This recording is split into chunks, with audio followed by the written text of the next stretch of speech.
This podcast is a collaboration between Costard and Touchstone Productions and the Dads from the Crypt podcast. Basically, this ride is like a large circle that you get on, and it starts spinning, and then the floor drops out, and you're pinned to the wall because it's centrifugal force, so you're just floating over air. It's like a centrifuge for white trash. So I go on this with my dad, and the floor has these like big steel girders with like Frankenstein neck bolts in them. And so what my dad doesn't notice is that his pants get caught on one of the bolts. So the floor starts going, the ride starts going, the floor drops out, and his pants just tear off. Like a Chippendale dancer, just gone. Yeah.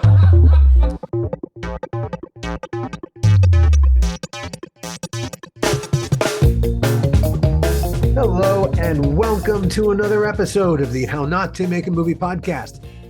I'm Alan Katz. Gil will join us momentarily. First, hey, we're feeling our inner Beyonce here. If you like it, you don't even have to put a ring on it. Just hitting like will do. Better yet, subscribe. That way, you'll be ahead of the curve on everything else we're working on, like our new streaming horror black comedy TV series, Are You Afraid? Here's a preview. Flesh-eating ghouls. For a long time, we humans have been deeply afraid of vampires and zombies. Sin or paramedics. Fair enough, vampires and zombies are scary. But neither vampires nor zombies Are real. Flesh-eating ghouls, on the other hand, are real. They've been living in our shadow for thousands of years, hunting us, feasting on us, treating us Like food. But some ghouls are tired of living in the shadow of their food. Those ghouls have decided it's time to leave the shadow. And put us in our place where we belong. On the menu. It's an eat or be eaten world. Flavored by fear, filled with the monster we Should have been afraid of. all along. Flesh-eating ghoul. Are you afraid? Better be. Coming soon. We first met comedian and podcast host Ken Reid when he very kindly invited us onto his podcast, The Terrific TV Guidance Counselor. In addition to being a longtime podcaster, Ken's a Boston-based stand-up and a fantastic storyteller. His approach to comedy is via story rather than joke, and that, I suspect, is where our minds all come together. You know, Gil and I have done a fair number of podcasts. We talk to people every week, same as Ken. But I don't know, when we first sat down and talked to Ken on his podcast, something sparked. We really liked talking to him. So it was natural to return the favor and have Ken on our podcast. But wouldn't you know it, that same spark showed up again. What can I tell you? We just love talking to this guy, and the conversation feels like it. In this one, we talk a lot about comedy, what makes things funny, how to convey funny, how to be funny. What does it even mean to have a sense of humor? And does everyone have one? The answer may not be yes, as you'll see, with plenty of laughs along the way. Being funny is some serious shit. And Ken Reid is a stand-up guy in every way there is. One of the things, since all right, I'm going to invest some time in this, you're a terrific stand-up. Oh, thank you. There's some of your stuff going back, you know, what I was able to find. You're awfully funny. Your approach to comedy is via story, not via jokes. Right. Yeah. Yeah. It was easier for me to, so I started when I lived in the UK, which is funny as I say I started in London, but in hindsight, I probably did it 10 times there, but that's kind of where I started. So I couldn't really use like pop culture references or that kind of stuff. So that shorthand was gone, and I can't memorize things. Like I've never written jokes down that I do. I just am terrible at memorization. So it's way easier for me to remember a story. Oh yeah. When I first came to town, I had one of my early mentors when I was still living back east was a guy who insisted that when I got out to LA, that I do stand-up. And I contemplated it. When I first got to LA, I was part of a Sunday afternoon pickup. Where's my microphone? Jesus, what an idiot. What an idiot. Oh my God. I saw your face and I launched right into It's it. quite all right. No, Well, it's fine. when I was I apologize, audience, for the fact that you couldn't hear me, or maybe that was your good fortune. You couldn't hear We me through could. the early part of this. Anyway, when I first got to LA, I was part of a Sunday afternoon pickup game of stand-ups. And among the people who played in that is in the mid 1980s. Jerry Seinfeld played in that. Tom Arnold played in that. A lot of guys who did the circuit here and all around the country. Every single one of them did Vin Scully. So at any particular time, at any particular point in the action, there were 5, 6, or 7 Vin Scullys calling the action. Right. And all wanting you to pay attention to them. Of your softball game. It was maddening. But anyway, so yeah, I was always tight with stand-ups. God, I could never do what you do. It terrifies the fuck out of me. Really? See, to me, so I was in bands before that, so I was kind of used to being on stage, but to me, it's really freeing because, and I say this when younger stand-ups ask me about stand-up, which I wouldn't recommend to them, but I always say, unless you're like exceptionally terrible, like the worst they've ever seen, or one of the best they've ever seen, they're not going to remember your set. They won't remember your name. And that's kind of freeing. Like, they're not filming it. You can get up there and say whatever you want, and then it's gone, and there's very few things that, even especially now, there are very few things that sort of fit into that category. One of the best things I did when I got to LA, well, first best thing was I met Gil. That was the first best thing. Second best I thing, must say, when you first walked into my office, I did remember you doing some stand-up and wondering, is this guy delivering sandwiches, or what's he doing? well, it was shtick, shtick. Call it what you will. I took a couple of classes with the Groundlings, and learning improv was terrific. The first class I took was great, and I think I did well in it, but the second class was not as successful for me, and it was my fault. The teacher pointed out to me that my problem was that I had started writing. I wasn't second guessing everything. I wasn't in the moment anymore. Now I was trying to compose, to make something happen, to get to a punchline. No,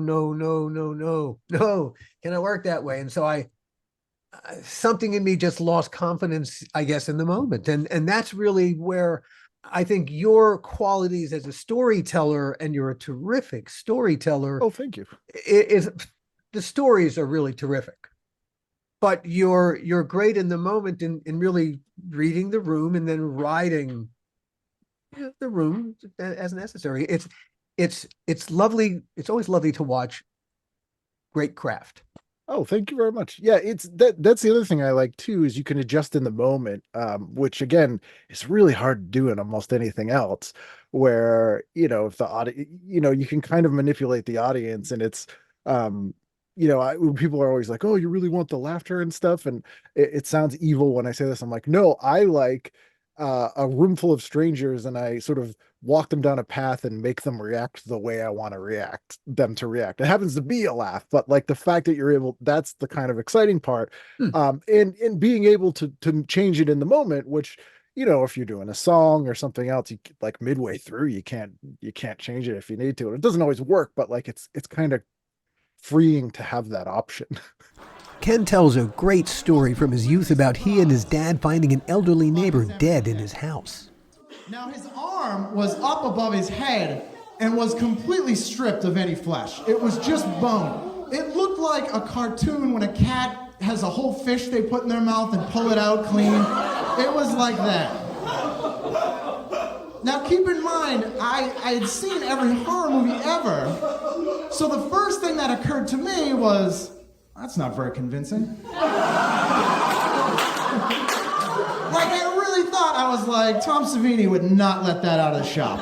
There's no way that would have, maybe put some KY on it. What happened to him, and your reaction to what happened to him, is a terrific story. It's really very, very well told, and it comes around in lovely, lovely ways.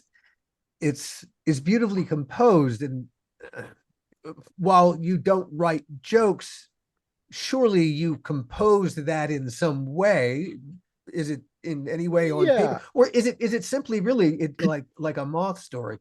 sort of. Yeah, it's. I mean, I was always I've always been like a big reader, and I was really into comics growing up, and still am. But that was like I never slept. I would just read. I would literally be.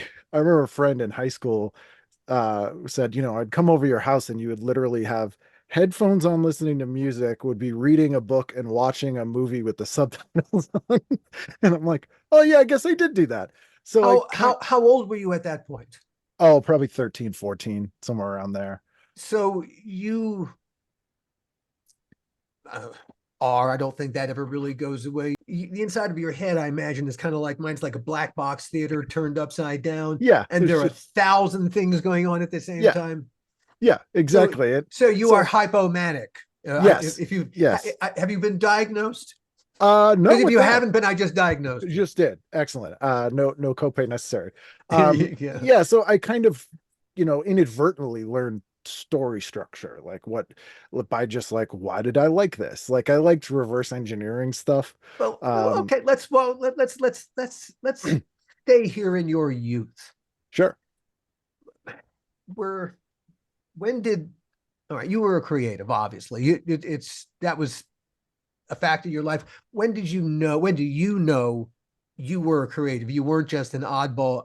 Ah, I'm a creative. That's I don't know if I do now. No, that was probably my teens. So because that was when I first was able to do stuff. As a kid, I always drew, and I like, I used to like to do film criticism as a kid, and it was funny. A few years ago, I ran into an old neighbor who I hadn't seen in like 30 years, and she was like, my dad, we were just talking about you the other day. We were talking about how in elementary school I would stop at their house and pick them up and walk to school with them, and she goes, and you'd get there early and you would read the paper and tell jokes about the current events in the morning. And I was like, I don't recall that, but that sounds about right. So probably then, but I got really into punk rock. So that was like eye-opening to me because growing up just outside of Boston, we had really amazing college radio. And if I had been one town further north, I would not have been able to get it. And so I got exposed to all these bands, and I would literally sit with a notepad and write down stuff I liked and hunt them down. And that's sort of like DIY, like Who did you love? The Damned are probably one of my favorite bands of all time. And I saw them on the Young Ones when MTV used to air the Young Yeah, Ones. yeah, yeah, yeah, Yeah, back yeah, to yeah. back with the Monkees. Huh. And I was like, that I cite that as kind of like my inciting incident and like what I am today, because I was 5 or 6 years old. I had horrible insomnia. I never slept. So I just watched TV all night, and I saw Dave Vanian of The Damned dressed as a vampire playing punk rock on the Young Ones. And I was like, I don't know what this is, but it's everything I love in the world. Like I just realized what it's. And so I'd see like Another State of Mind, and there was a show on USA Network called Night Flight, and that's where I learned about John Waters and all that kind of stuff. So I started kind of realizing that some of this stuff was attainable. And I was lucky enough that John Waters, who I kind of say is the first person I ever saw do stand up in person, because he wouldn't say he does stand up, but he does these spoken word tours. And because he lived in P Town on the Cape, but half the year, at least once or twice a year when I was growing up, he would do a screening and do a Q&A, and I would go, Wow. and it was amazing because he's so well educated in film history and a true fan, but also just has these amazing stories and like insane stories that would come out of questions people asked. So they weren't like he necessarily had prepared them in advance, but clearly they were like well structured, thought out, like perfect stories. Sure. And so that was another piece that sort of fit in there. So what Understood. So you understood the cataloging of one's stories. yes, Yes, exactly. yes, sure. Exactly. And you certainly you took that from a master.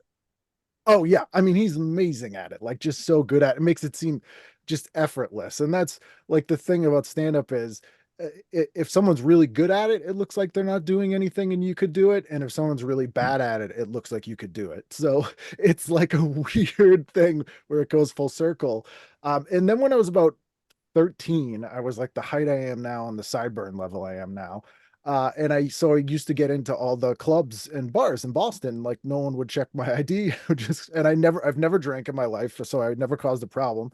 So I would go to all these punk rock clubs like the Rat in the Middle East, and I would just sit and watch bands play. So around 15, we started a band and we were playing out every week, and right place, right time. We started with like the band, the Dropkick Murphys, who were huge from The Departed. And I mean, those were the guys that we started with, and we're 15, 16, and we're playing with like the Mighty Mighty Busta, and all of a sudden we're playing on these shows. So that's when I was like, oh, you can do a thing. And it was weird because I realized that, I was paying for like a separate phone line, and I was like talking to managers and booking tours, and I'm like 16, 17. Nobody bothered to tell you that, dude, you can't do any of this shit. Right. It's by the time anyone would have had the sense to tell you, what are you doing? It was too late. Yeah, we were doing, I mean, it was, we were driving down to New York and driving home on a Saturday, and my parents were semi-absent, so they were like, he's not on fire. So as long as that's not the case, everything's fine. You tell a funny bit about your parents being, on the one hand, lovely and permissive in that way, and yet on the other hand, well, okay, permissive to an extreme. Yes. Yeah. Yeah. I mean, my mother was convinced my favorite movie was Charles Kaufman's Mother's Day, which is a pretty rough film. If you've ever seen that, and would rent it for me and just like sit me down and rent this movie. And they would take me to the movies at see every R-rated thing because they want to get a babysitter. But my mom would drop me at my grandfather's house a lot. My grandfather was this giant, sort of angry, depressed man from Norway.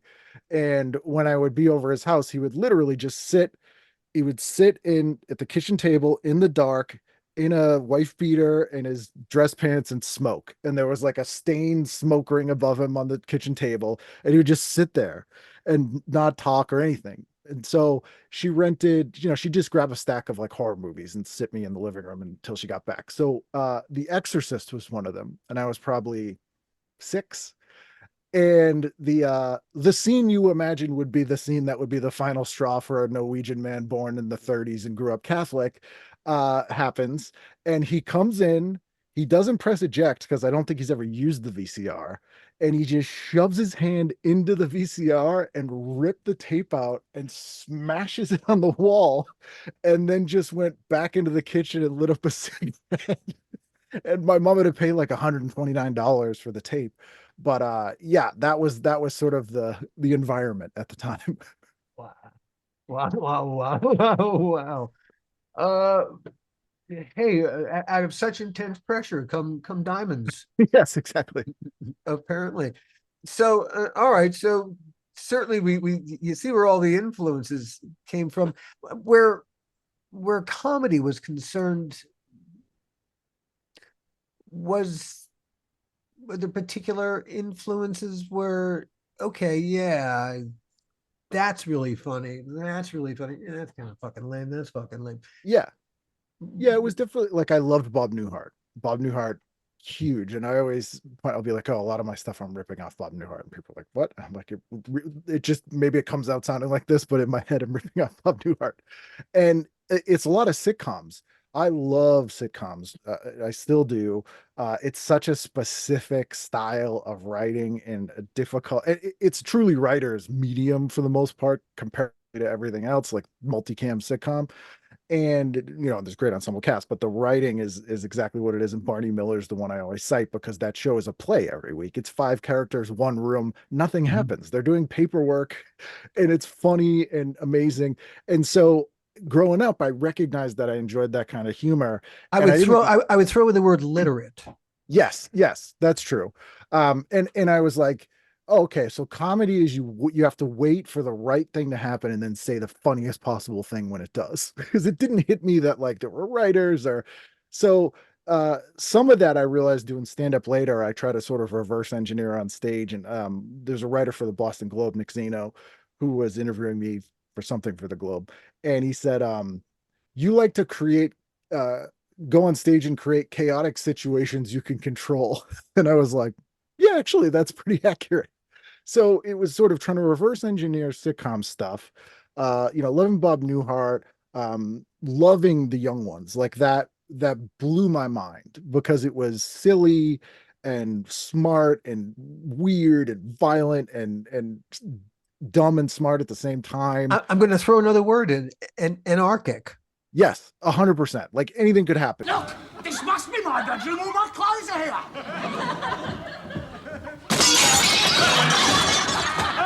No, they're not, Vivian.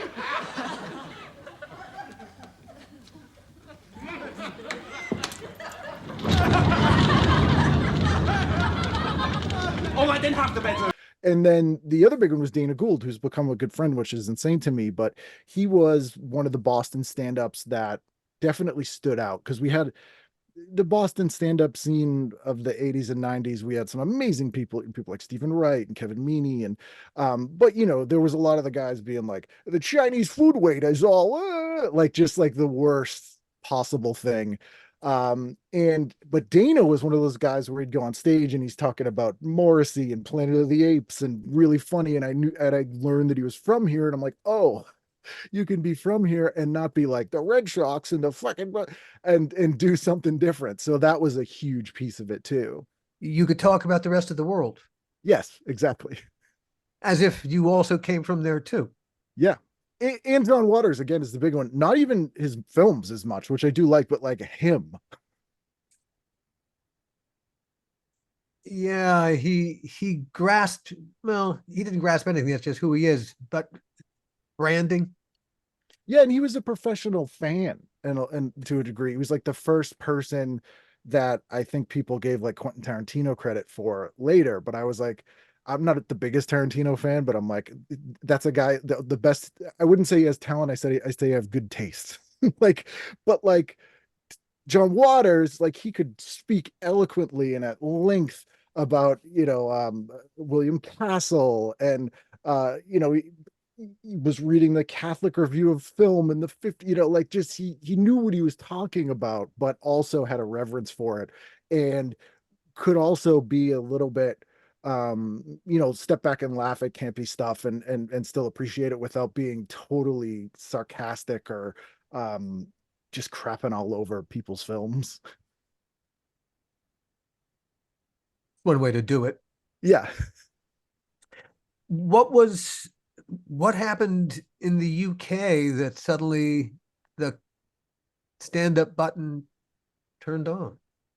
Well, I always was sort of gravitated towards like the music and the movies and the comedy from over there that I could get here. And when I was 19, the band broke up. And I am not a musician. Like I was like, all right, well, I'm not doing that again. And what instrument were you supposedly playing? I'm making air quotes for listener, singing.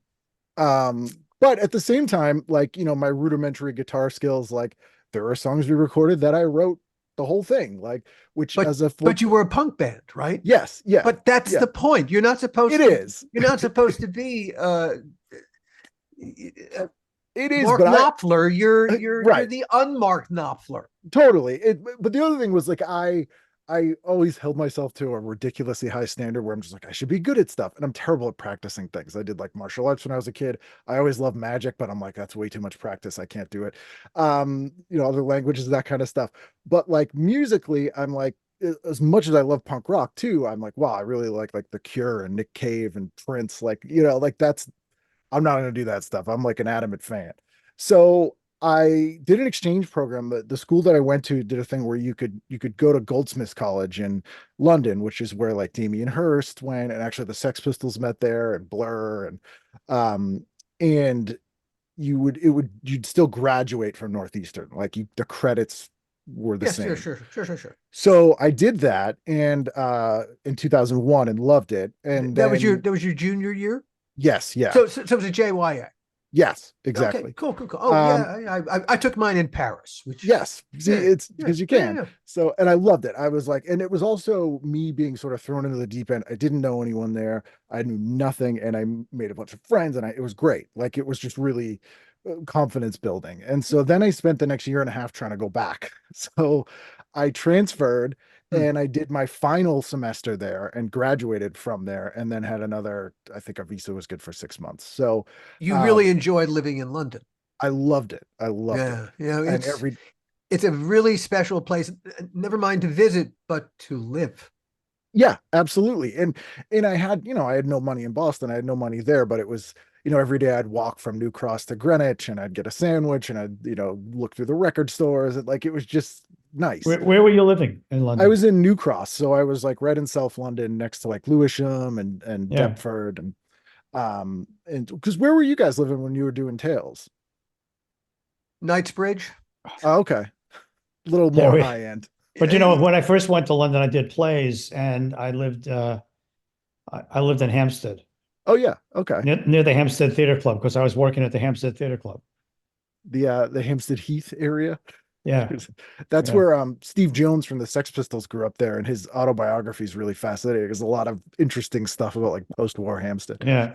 But yeah, it was just amazing. And so I ended up being able to go back and finish. And I was still not sleeping, and I always kind of wanted to try stand up. And in South London, in Greenwich, there was a place called Up the Creek, which was sort of like an alt-com comedy store kind of place. And Sunday nights it was an open mic, but it was kind of like a more like the kind of open mic they call Sacrificing Virgins, where it's like it's pretty rough. Hmm. And it was a real working class crowd. Sacrificing virgins. It sounds so Yes. inviting. Yes. And also this was when the Iraq War had broken out, so they're like, you can't say you're American. We have to introduce you as Canadian, and which was true.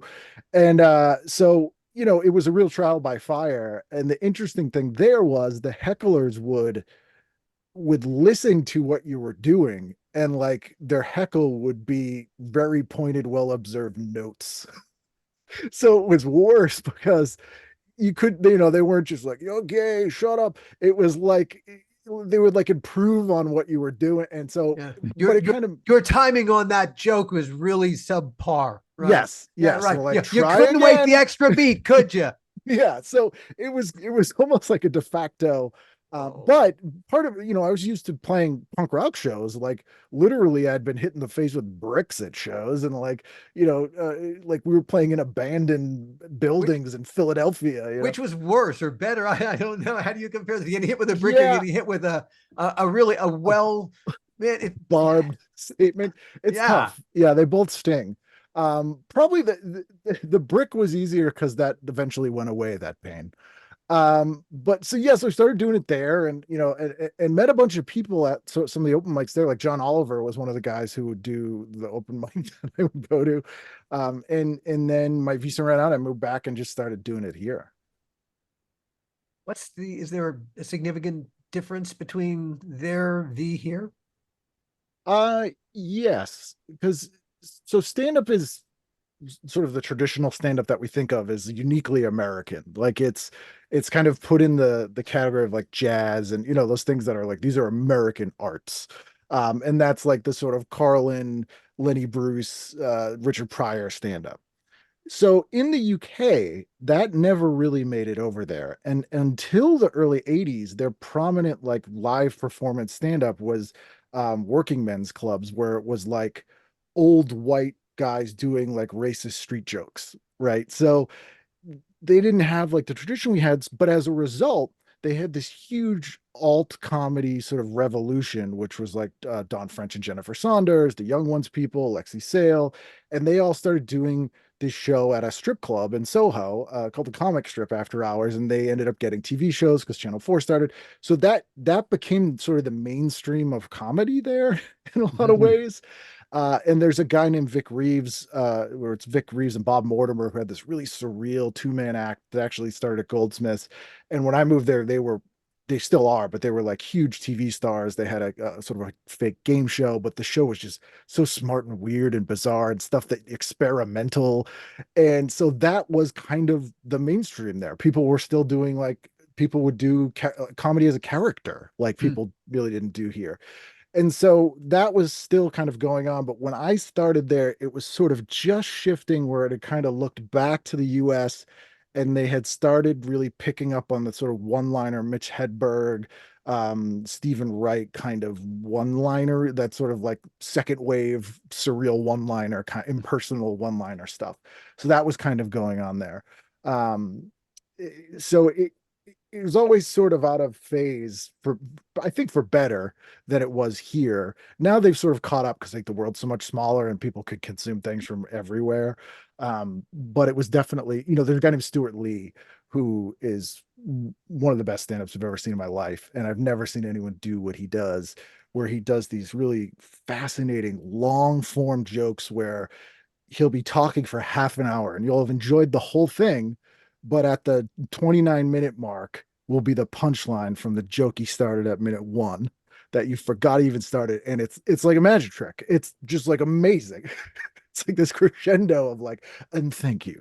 And I've never seen anyone do that kind of stuff. So that really made me have to sort of examine those things more because it was new to me. Yeah, and you got to find your way to do it. Yeah. Because You it's know, like, why else would people want to go see you of all people go and talk? Like, what is it about you that I'm going to sit here and listen to, I once saw really super early George Carlin when he wore a suit. Oh yeah. And he was Oh, clean shaven, and he yeah, was yeah. He just feels like he needs to take a shit. Oh yeah. It was Oh, just he's like, bound up, man. It yeah, ain't this him. guy's gonna crack. Yeah. So yeah, it's hey, not everybody figures that out about. Look, not everyone has that in them, but those that have them in them, sometimes it's a moving target. It's not necessarily one thing that you can nail down. And look, there's a reason why people turn to comedy. It's because you're miserable motherfuckers. Oh yeah. No, it's people, it's a coping mechanism, Yeah, it's a detachment, it's a gallows humor. And anyone who listens to my show is gonna laugh when I bring this up because I bring it up all the time. And I might even brought it up when we were talking, but Stephen King's Dance Macabre, did I bring that up when we were talking? His nonfiction book about horror fiction. I don't think so, but It's go for it. Go Give for it it. a so go. this book is like a Rosetta Stone to me. It's Stephen King was teaching in Maine in the late 70s. He was teaching a horror fiction class. He basically took his syllabus and his notes. He wrote it into this book called Dance Macabre. It was his first nonfiction book, and it's about how horror works. And it's brilliant, but it's also really easy to read, autobiographical. He talks about the movie Tourist, like it's just amazing. And I recommend it to people who do comedy because I'm like, look, horror and comedy, same exact structure, different payoff. Exactly the same. No difference at all. Context, character, like they all get the reaction. And it's the book where he talks about the clown at midnight thing, where he's like, and I know people are scared of clowns, so it's the metaphor is a little bit different, but he's like, a clown at the circus funny, clown in the front of your lawn at midnight is scary. But the inverse is true, where it's Michael Myers on your lawn at midnight is scary, but he's in the circus and people are putting pies in his face and seltzer. It's funny, right? So it's the same kind of thing. And I think people sort of drawn to both of those things. It's the catharsis. It's also the at least in horror, I feel like it's the control aspect of, there's rules around the chaos and the terrible things. There's a conclusion. There's a way to get out of it, even if they don't. Whereas, in their life, they may not see that. Yeah, in our experience, Gil and I just started attending horror conventions, and it's been a fascinating experience. Oh, One of what the a first world. one of the first things that we observed, first of all, there's the cosplay, Sure. which is remarkable, and the makeup special effects are as good as anything we do. They dress up as Michael Myers, as Freddy. They dress up as Leatherface. You know who they never dress up as? None of them. The victims. No, ever. Because first of all, the monster, and not all monsters are villain, but the monster has all the fun, but most importantly, all the power. Mhm. And so what we kind of got was that of horror is because as they walk around, they're completely empowered, and they're the sweetest people on. It's not like they walk around dressed like that looking to hurt anybody. They're Right. walk around sweet as can be. Every horrible instinct they have has been sublimated into this. Yeah. It is absolutely therapeutic in the healthiest way possible. It is, yeah, you walk away from a horror convention, first of all, blown away by everyone's imagination, but really how sweet and genuine pretty much everybody there is. Yeah, it's that shared experience as well, like like bonding over that, like a fake trauma, right? It's like trauma bonding over, like, we all experienced this sort of trauma that actually was more like a roller coaster, but now we can kind of all feel like we have that in common, which I think is why that fandom sort of pop up around horror. Horror was kind of the first thing that started having its own conventions, really, like fandom conventions, at least. It was the Trekkies. Yeah, and Fangoria started Weekend of Horrors around the same Yeah. time. Yeah. But I think really, I think the Trekkies were pretty close to the first. Yeah. When they began throwing just small get-togethers, then they became larger get-togethers, and somewhere between the two, these were two groups. These were always the square pegs, unable to get to. They're not going to get any goddamn round holes. Right. The horror community, the sci-fi community, geeks and just never the cool kids. No, and it's possibility too. Like, the reason I never got into Star Trek is the very reason that was probably the first giant fan community, because it's a utopian future, which we never see in sci-fi. It's always dystopia, but it's a utopian future, which I think a lot of people find, very comforting. And and Comic-Cons were around, but they were mostly driven by commerce. Like, you couldn't buy back issues, you couldn't buy comics, there wasn't local comic shops, so those had obviously have a fan component, but there was like a practical reason they would have those, whereas the fan conventions for horror and sci-fi were like, we're getting together to like meet people like us and talk about this stuff and see the people from the thing. Were you a fan of horror? Yes, huge, massive horror fan. What was your biggest horror Romero. franchises?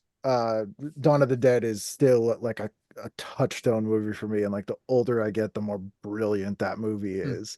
And like, especially during the pandemic, it hit me so hard. There's a scene in the opening of that where it's in the TV station, and the shit's hitting the fan, and they're trying to put rescue stations and all this stuff. And I remember growing up, there's a line where the newsreader goes, despite everything that's going on, some people still have a sense of humor. And growing up, and so they throw to some dumb, human interest story. And as a kid, I was like, that rings so false. Like, that's so stupid. But then during COVID, I was like, that's exactly what we're doing. They're normalizing this horrific thing, like trying to treat it like it's every day. And that's what is the downfall. Like, when people can't let go of old ways and silly beliefs to sort of work together to get past whatever the thing is. Like, the thing I always say with Romero movies is it could have been bunny rabbits. It didn't matter that it was zombies, although there's a different element there because you're looking at us and all that kind of stuff. But every single time it's the regular humans who end up screwing each other over, and their greed and stubbornness is what leads to everybody's downfall. And I'm like, these are very basic lessons. Like, during COVID, I would just be like, didn't you guys see Romero movies? What's wrong with you people? We need to work together here. Going back to comedy, does everybody have a sense of humor? I think so. But I think that some people have a streak of cruelty that they think is their sense of humor. And those are the people who are just like, well, I'm kind of on PC. It's a little bit dark. And I'm like, oh no, you're just an asshole. Like, you're not funny. But so in that regard, sort of, it's on the spectrum of humor, I think. I wonder about people who cannot laugh at themselves, because there are lots and lots of people who, I wonder if they have a sense of humor at all. I always wonder if those people that take themselves incredibly seriously just had really good childhoods. You're awfully forgiving. They didn't need to have a sense of humor. I look at someone like Donald Trump, and I think the one thing he thinks he's hilarious, though. That's the thing. Like, he thinks he's doing jokes. But bullies often do. But if you turned it on him, there was a very famous incident at the White House Correspondents' Dinner when Obama was still president, and he started doing a couple of jokes about Trump, and the cameras went to Trump in the audience, and man, if you could read his thoughts, if he had any, it would have been, because he's an inarticulate boob anyway, so it would have been monosyllabic grunts, but it would have been hilarious just to read those grunts happening in his head, because I think that was perhaps the moment when he was going to start off to do what he did. Yeah, to run out of spite. A friend of mine wrote those jokes and has literally felt like guilt about it, like they're the person that broke the world.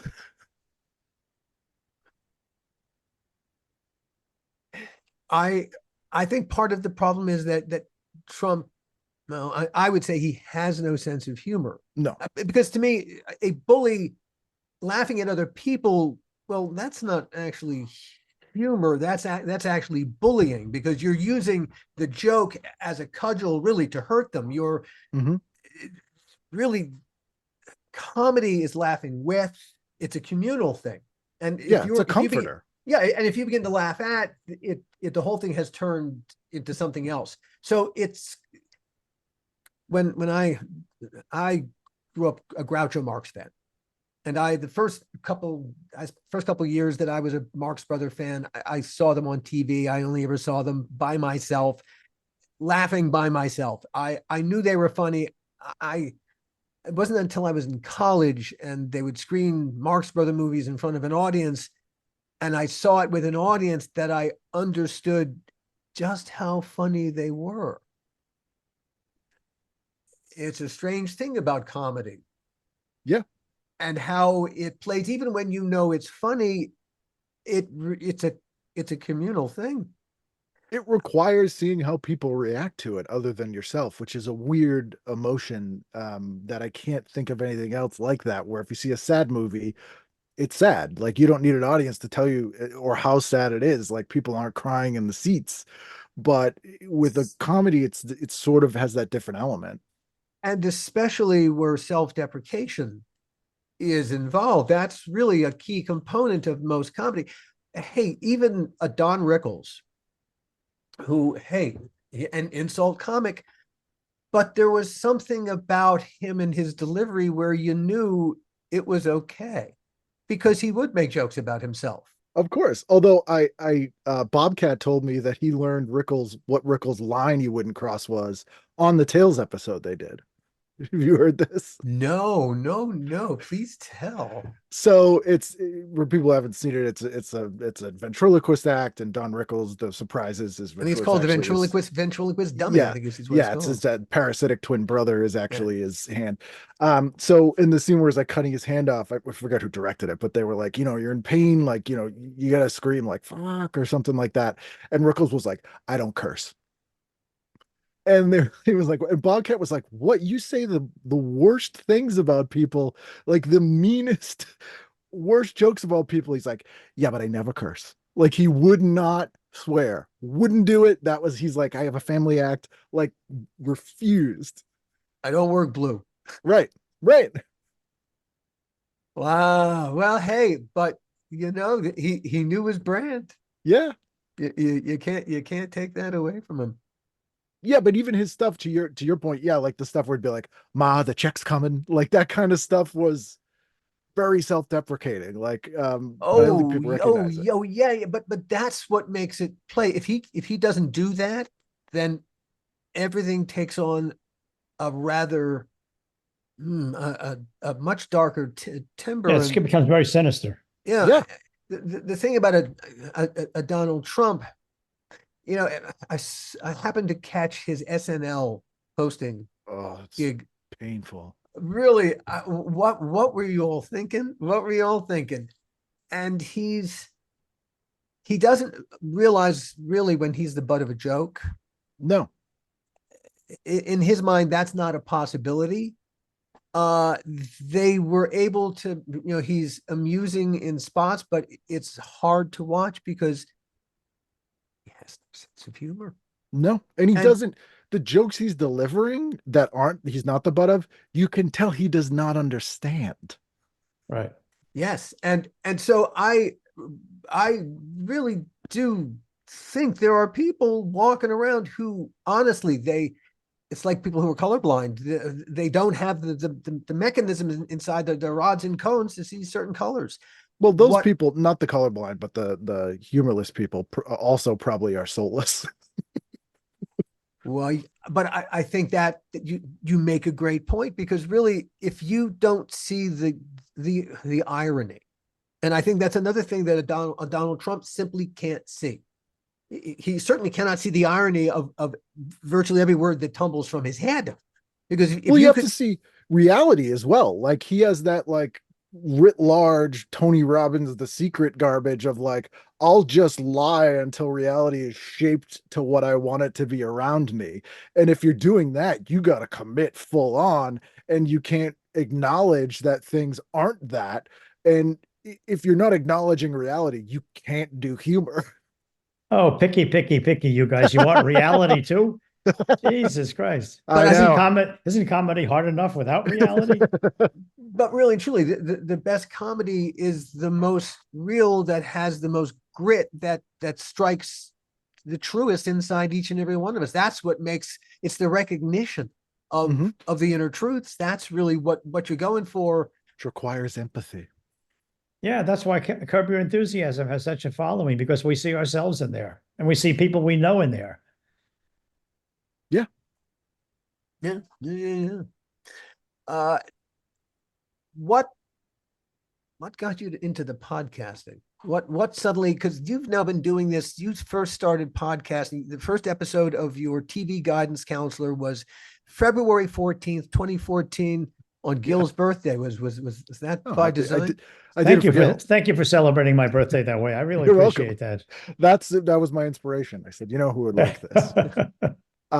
Yeah, well, I always kind of wanted to have a podcast. I really enjoy, I worked in radio when I was in college, and I always loved long form interviews, and I love Dick Cavett. Love Dick Cavett. Going back in hindsight, rewatching a lot of them, less for Dick Cavett and more for the format. Like there's some amazing episodes, like there's a 4-parter he does with Robert Mitchum that's like one of my I love Robert Mitchum. He's like my favorite everything. And so that interested me. But I back didn't. then, but back then, look, nowadays we all know what podcasting is. Sure. It's a kind of Wild West where really you can do whatever the hell you want. Yeah. Hey, you might not get an audience, but that's neither here nor there. That's up to you to find an audience. Yeah. It's a wonderful, it's the Napsterization of the last final piece of showbiz, where really anyone can now do a show, literally. But it's a wonderful, wonderful thing, because actually it's just made storytelling accessible to more and more people. And it's amazing, actually, what's out there. The bar for entry is so much lower. Like it ended up being sort of the perfect storm of my interests, because technology got cheaper, where with a very low investment of like $100, I basically had what it took $2 million studios at the radio station that I used to work at to do. And my computer, virtually, I was right on the shelf in the virtual store next to things that do cost $1 million without costing $1 million. So the sort of DIY punk rock world, where we were putting out our own records, we were distributing our own things, we were doing our own tours, making the phone calls, like it's sort of the great utopia of that made real. So that all appealed to me. And as much as I like doing stand-up, I hated everything else about it. And I still do stand-up, and I still like the actual stand-up, but I hate like the socializing and a lot of the people who hang out there. And and I never did like, there are people who, I always kept a day job because I'm terrified of being poor again, but B, I always say it meant I could say no to things. So many of my friends are like, oh, I got to go do this guy's retirement party, and his wife wants me to write jokes about his hernia, like that kind of stuff, where I'm like, no, like you've made it work now. And it's a creative outlet. I don't want it to be work. So I was always looking for other ways to do stuff. And I had been doing, every year I would do a long form show for like 5 years. I did like an hour long show. So one year I did one called Very Special Episode that was sort of about television history and very special episodes, but was also sort of stories from my life and how they intertwine with television stuff. And I did one on music and a couple other things too, but that one sort of was the seed for this. And I always had TV guides. Like I literally worked and paid for my own subscription as a kid. I used to deal comic books as a kid. I would buy comic collections and take the stuff I wanted and flip the What stuff that was valuable. what was it about TV Guide that touched your soul? It two things really. One or three things. One, it's really well written. Like the articles are great. Like Isaac Asimov wrote for it. You had you had Eleanor Roosevelt. Like there's an article about the prisoner that Ray Bradbury's writing in there. Like amazing writing in that. The other thing was, as a movie fan, we didn't have IMDb. So they always had that movie glossary, which was like year, director, stars, like you could look movies up, and that was a novelty. And because I couldn't watch everything at once, I would literally read the TV guide from cover to cover, and I'm like, well, it's kind of like watching everything. So I read about all the shows that were on if I couldn't watch them. And as a kid who grew up in a pretty chaotic environment, it was consistent. So every Wednesday that came in the mail. And if TV Guide said that show was on Thursday night at 8, God damn it, that was on Thursday night at 8. And it was something to look forward to. And it was like a level of consistency. So it was always really important to me. And that was a big It was like a magazine. day planner. Yeah, exactly. And there were a lot of things where I'd be like, well, if I can get through X, Y, and Z this week, then I can watch this, or I can watch Saturday Night Live. I'll make it, it's Saturday cartoons. It's Tales of the Crypt. And so that was really important to me. So I had them all, and I had a spinning rack of them in my dining room, like in the corner, that I had bought at a flea market. And I wanted to do a podcast, but I didn't want it to be like comics talking about comedy, because those are so, to me, those were like eavesdropping in people at a restaurant where you're like, that's an interesting conversation. It would probably be really interesting if those were my friends. Like it's sort of not quite there. And if people would come over my house, inevitably they would go to the TV guides, and people would just, if we're just hanging around, they'd flip through them and be like, I forgot about this show. Remember this thing? And so another comic friend of mine, Sean Sullivan, very funny. He was like, just do that as a podcast. Just someone takes the TV guide and talk about it like that. And that's really what it is. I mean, we don't always use it, but it's kind of from day one to now been exactly the same. And I'm also like a creature of habit, and so I haven't missed a week. It's been like 700 episodes or something like that. Yeah, that is amazing. I'm trying. We're trying here. It's really People have challenging. lives, I We're, understand. I think we might be at 100 episodes now. Over 3 seasons. I think I'll have to. My math is not my strong suit, Which though. is amazing. Like, can you imagine, like, you've worked and work in television and movies, making 100 episodes of anything? Right. One of the things that I love about podcasting and is outputting a piece of finished work every single week. Mm-hmm. And for that alone is, to me, reason enough to do it. I love the rigor. I love the demands of it.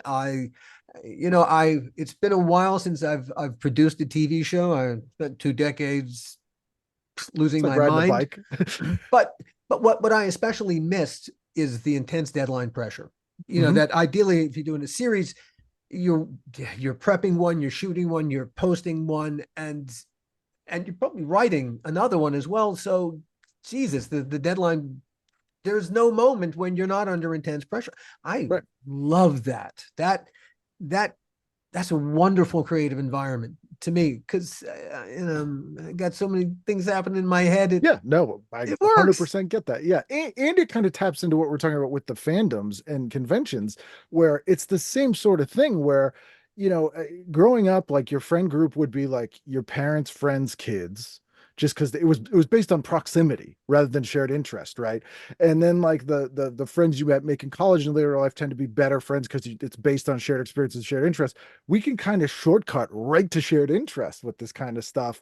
Where I always tell people like do the most niche podcast possible, like the weird thing you think no one else is into, and you want to talk about the minutia of it forever. That's the thing that's going to get you a bunch of listeners because Yeah. there's a bunch of people like you who want to hear that thing. And that I've never encountered that in media where that's the complete antithesis of every single media executive where they're like, we're gonna appeal to more people. And so like, no, do a show about the history of shoelaces or whatever.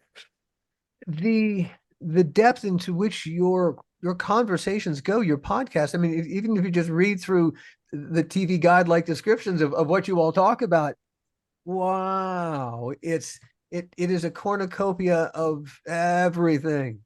Well, yeah, we could go on all the tangents, and then it gives us a snapshot of a week in history because something that was designed to be thrown away ends up being the best possible snapshot of a time and place. But the other thing about television, aside from movies, where movies are an event, you go out and you experience them on their own terms. TV is very personal. It's weekly. It's in their environment, so it ends up being the soundtrack and part of their life experiences.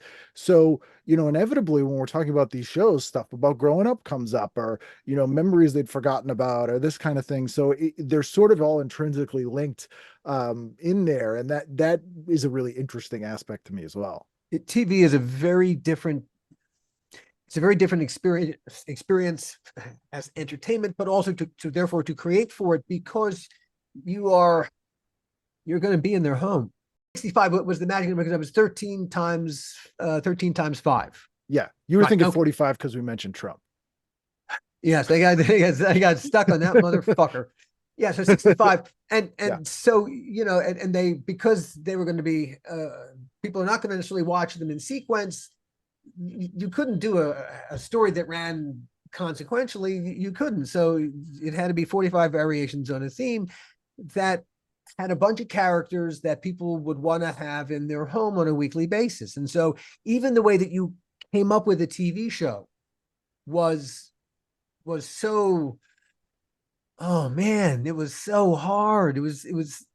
That's why we're experiencing a golden age now, because the Compared to strictures are now? off. And compared to now, I Well, think yes and no. I think to a degree, like, yes, I think there's great stuff now, but at the same time, I'll watch a series on Netflix and I'm like, this was a movie script that they made into 8 episodes of a TV show, or because that's the model. Whereas Yes, true. I don't know Yes, which yes. one's There better, are but I'm like, sometimes within those a good rules, case. you come Yeah, up with you make a good creative, point. it's easy to make garbage like that, but the people who crack it and within the rules manage to do something amazing, it's way more like the level is higher. yeah. As with every format, there are going to be people who know how to do it right, and a lot of people who they sort of get, but not really. Yeah, they get the mechanics and they can just kind of plug in play. I always think back to when the movie Big opened. There were 2 other movies that opened really at about the same time with the exact same story idea. A little boy becomes a man. Yep, like father, like son, and vice versa. Right. And the other 2 flopped, but Big got it right because of how it told the story, because it went inside. It didn't just play the joke. It went for the character. And there was no flip side character. That's the other thing, where we didn't see an adult acting like a child. Right. We saw it, which is always off-putting, I think. Because even as a kid, I remember watching those movies and like I was like, Judge Reinhold's acting like a baby. He's supposed to be 9. Which an adult would write it that way, but as like a 10-year-old, I'm like, come on. As with all jokes, there are ways to tell it and a lot of ways not to. Yeah, absolutely. What's the name of the podcast? Where It's can we get TV it? Guidance Counselor. It's on all the podcast apps, and you can go to tvguidancecounselor.com. And I have all the links there. Like as a kid who grew up, like I just feel like some idiot from Boston, and I watched like all these shows and they were like a great escape for me and, expanded my mind and all this stuff. And the fact that I've been able to, talk to guys like you who made things that were so important to me growing up, and have these people on my show and discuss those things. And also, what came in with stuff like that is mind-boggling to me. And a lot of the time I jokingly say a lot of the people I have on my show are people I wanted to read a biography of, but they didn't write one. So I was just like, I'll go get it. Have you ever tried writing for television or for motion picture? I have. I was pitching shows for a while before the pandemic, and I pitched 27 shows. And one of them I wrote like 13 episodes of. And I liked it, but I was way out of phase for what stuff they were looking for. And like the one show, I pulled one show completely out of my ass in the room that I ended up actually liking the most. And I don't know what I'm going to do with it, but I started revisiting it. But I was pitching stuff at IFC, and they were like, Documentary Now is our favorite show that we have on. Do you have anything like that? And I was like, sure, I do. And I was like, it's a Quantum Leap video store. And they were like, what? I'm like, it's called 3-Day Rental. It's in the future, and you can rent someone's life for 3 days. So it's kind of an anthology. And it was this whole thing. And they were like, oh, we're like, so I wrote it all up, and they were like, it's too much like Documentary Now. But since then, I've kind of reworked it. I kind of like the idea of it, and I've been focusing more on like the future thing. But yeah, I've always wrote scripts and stuff. That's a really cool idea. Oh, thank you. I was like, this is fun. And it was funny because that's the one I was like, yeah, that thing. Because they were all looking for more like, we want a show about a comedian who goes and does comedy and his life is crazy and he's dating, that kind of stuff where it's, Please be a one-trick pony. Right. But that, I mean, you guys know better than anyone that executives go, we saw a thing that did well. Can you do that? we don't want to take a chance on anything. Yes. Can you exactly duplicate the thing you did before? Yes. Just with different names. And if it doesn't make money, we'll tell you it's your fault. It's too much like the thing you did before. Look what they're ordering. I mean, they're all ordering that now. I just read somewhere they're going to do another Blair Witch. Yeah, and they're going to do recognition. All of the old movies are coming back. They go, we know people know this name, so we'll save money on advertising or something. I wrote a script once about. I was trying to think of monsters that we haven't exploited in the West.